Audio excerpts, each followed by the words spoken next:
معزز سامعین گرامی قدر، سیرت النبی کے اندر نبی کریم صلی اللہ علیہ وسلم کی مدنی زندگی کے ابتدائی حالات کو آپ کے سامنے رکھا، 2 ہجری کے بعض اہم واقعات کو آپ کے سامنے رکھا۔ آپ کے سامنے غزوہ بدر کا دیباچہ اور نبی کریم صلی اللہ علیہ وسلم کی سنت مزاحمت کا گزشتہ خطبے میں ذکر کیا۔ آپ حیران رہ جائیں گے، قوموں کی تاریخ کے اندر یا مذاہب کی تاریخ کے اندر 8 سال کا مختصر وقت، 2 ہجری سے 10 ہجری تک کا یہ جو مختصر سا وقت ہے، یہ قوموں کی زندگی میں کوئی لمبا وقت یا مدت نہیں مانی جاتی، لیکن ان 8 سالوں میں رسول اللہ صلی اللہ علیہ وسلم نے جہاد اور قتال کے ذریعے، سنت مزاحمت کے ذریعے، غزوہ اور سرایا کے ذریعے ایک انقلابی کیفیت کو بپا کیا، یہاں تک کہ ان 8 برسوں کے اندر اندر وہ مسلمان جو گنتی میں تھے لاکھوں کی تعداد میں پہنچ گئے، لاکھوں کی تعداد میں ان 8 سال کے اندر پہنچے۔ اور یہ ایک اللہ کی مدد بھی ہے، اور ایک رہتی دنیا تک امت کو کچھ سبق بھی سکھلانے مقصود تھے۔ نبی کریم صلی اللہ علیہ وسلم نے مکی زندگی کے اندر جو صبر کا مظاہرہ کیا، استقامت کا مظاہرہ کیا، اس کے برعکس مدنی زندگی میں سنت مزاحمت کو اختیار کیا اور جہاد فی سبیل اللہ کا شوق اور رغبت مسلمانوں کے اندر ڈالنا شروع کی۔ آپ کے سامنے ان آیات کو گزشتہ خطبہ میں رکھا تھا کہ کیسے جہاد ترتیب سے مسلمانوں کے اوپر جب فرض کر دیا گیا تو رسول اللہ صلی اللہ علیہ وسلم نے ان کے اندر طمع، لالچ، ہرس اس جہاد کی اور قتال کی مختلف احادیث کے ذریعے، اللہ کے فرامین کے ذریعے مزید اجاگر کی، اور یہ بھی کہا ایک وقت آئے گا کہ تم مال و دولت کے پیچھے پڑ جاؤ گے،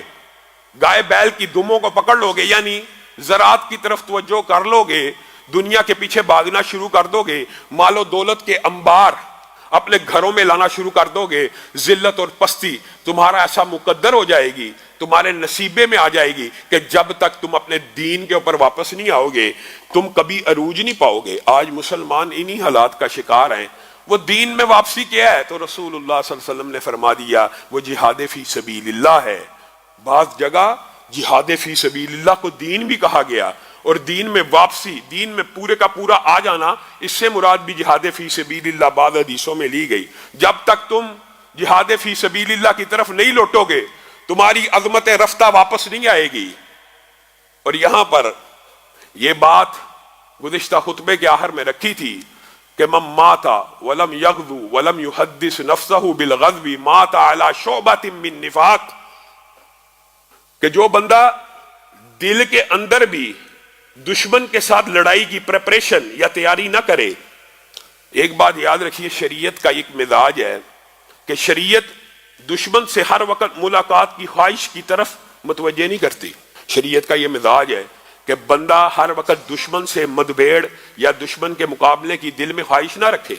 لیکن اس حدیث کا مطلب یہ نہیں ہے کہ انسان تیاری بھی نہ کرے۔ دل میں تیاری یہ ہونی چاہیے کہ اللہ تعالیٰ آزمائش سے بچائے، اللہ تعالیٰ دشمن کے حملوں سے بچائے، لیکن اللہ اگر دشمن حملہ کر دے گا تو پھر میں پشت نہیں پھیروں گا، پھر میں اس سے لڑوں گا بھی، اور تیرے دین کے لیے اس کے ساتھ تلوار کو بے نیام بھی کروں گا، قتال بھی کروں گا، جہاد بھی کروں گا۔ دشمن سے مدبھیڑ یا اس سے لڑنے کی خواہش اس طرح کرنا کہ وہ میرے پہ حملہ آور ہو جائے، یہ شریعت کا مزاج نہیں ہے۔ لیکن جو مجاہد فی سبیل اللہ، جو سولجر ہے، اگر وہ یہ نیت کرتا ہے کہ دشمن میرے مقابلے میں آئے اور میں اس سے قتال کروں، یہ نیت جائز ہے۔ میں عمومی مزاج کی بات کرتا ہوں۔ پھر شریعت نے بہت سے احکامات جہاد فی سبیل اللہ کے حوالے سے یوں بھی بیان کر دیے، یہاں تک کہ اس کی بعض جزیات کو بھی بیان کیا۔ یہ ایک لمبا چوڑا اکیڈیمک موضوع ہے، لیکن مختصر چونکہ سیرت کے باب میں آیا ہے اس لیے آپ کے سامنے مختصر سا رکھتا ہوں کہ شریعت نے جہاد کی بعض جزیات کو بھی بیان کیا۔ وہ کس طرح؟ یہ بھی بیان کیا اگر آپ کے مقابلے میں ایک کے مقابلے میں 10 کی تعداد ہو، اول اسلام میں یہ شرط تھی کہ ایک کے مقابلے میں 10 دشمن کے سولجر ہوں، ایک سپاہی کے مقابلے میں 10 دشمن کے سپاہی ہوں تو آپ کے اوپر جہاد فرض ہو جاتا ہے۔ پھر اللہ تعالیٰ نے مسلمانوں کے حالات، واقعات اور مسلمانوں پہ نرمی کرتے ہوئے اس جز کے اندر بھی تخفیف کی اور کہا کہ میں اب تمہارے اوپر تخفیف کرتا ہوں، اور اب ایک سپاہی کے مقابلے میں 2 سپاہی ہوں تو تمہارے اوپر جہاد فرض ہے۔ اب یہ ایک بڑی لمبی چوڑی بحث ہے، لیکن اس کا خلاصہ آپ کے سامنے رکھتا ہوں کہ ان باتوں کا مفہوم کیا ہے۔ ایک کے مقابلے میں 2 سپاہی ہوں تو اس سے مراد بعض محدثین نے یہ لیا کہ پھر تو جہاد فرض ہو جاتا ہے اور یہ اقدامی جہاد کی آیت ہے، اور بعض محدثین نے یہ لکھا ہے اس سے مراد اقدامی جہاد نہیں ہے، بلکہ اس سے مراد یہ ہے کہ پشت پھیرنے کی، واپس پلٹنے کی، یعنی ایک تو ہے پشت پھیر کے بھاگ جانا، یہ تو اسلام میں حرام ہے کلی طور کے اوپر، ایک ہے واپس پلٹنا اور اس تدبیر کے ساتھ کہ میں دوبارہ حملہ کروں گا، جھپٹ کر پلٹنا اور پلٹ کر جھپٹنے کی نیت سے لشکر کو واپس لے جانا، یہ اس کی شرط ہے۔ اگر ایک کے مقابلے میں 2 سپاہی ہوں تو پھر آپ واپس بھی پلٹ نہیں سکتے حکمت کے طور کے اوپر۔ بعض محدثین نے اس کی یہ بھی تشریح کی ہے کہ یہ واپس پلٹنے کا نصاب بیان کیا گیا ہے کہ واپس تب پلٹا جائے گا جب ایک کے مقابلے میں 3 ہوں گے، ایک کے مقابلے میں 4 ہوں گے، تب بھی جو ڈٹ جائے، جو ثابت قدم رہے تو جائز ہے، لیکن اگر واپس پلٹے گا اس کے اوپر کوئی عذاب اور عتاب نہیں ہے۔ اور بعض نے کہا یہ دشمن کی کلی تعداد کے اوپر ہے کہ مسلمان 1 لاکھ ہیں، دشمن 2 لاکھ ہیں، وغیرہ وغیرہ۔ یہ ایک لمبی چوڑی بحث ہے، جو اس تفصیل میں اس کو تفصیل سے پڑھنا چاہتا ہے وہ پڑھ لے۔ مراد یہ ہے، بعض دیگر احادیث اس بات کے اوپر بھی دلالت کرتی ہیں کہ حقیقت یہی ہے کہ یہ واپس پلٹنے کا ایک نصاب بیان کیا ہے کہ مسلمانوں کو کبھی بھی پسپائی اختیار نہیں کرنی چاہیے اگر دشمن کا آمنا سامنا ہو جائے، کیونکہ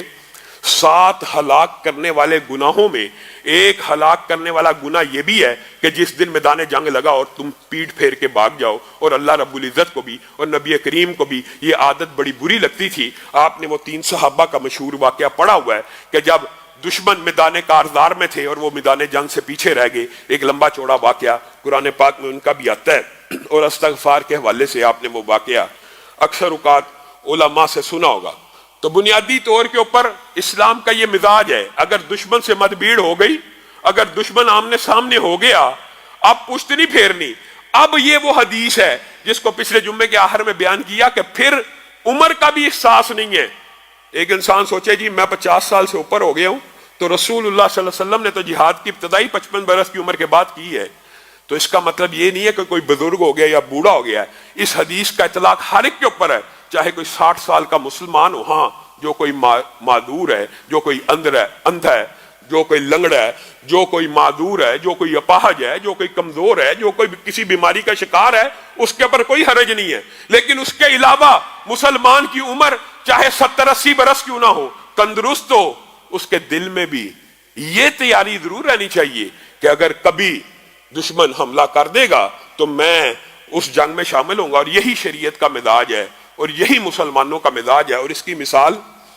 آپ حضرت ابو ایوب انصاری کی قبر کو کہاں پہ دیکھتے ہیں؟ جو کوئی لوگ ترکی گئے ہیں وہ حضرت ابو ایوب انصاری کی قبر کے اوپر بھی جاتے ہیں۔ بتائیے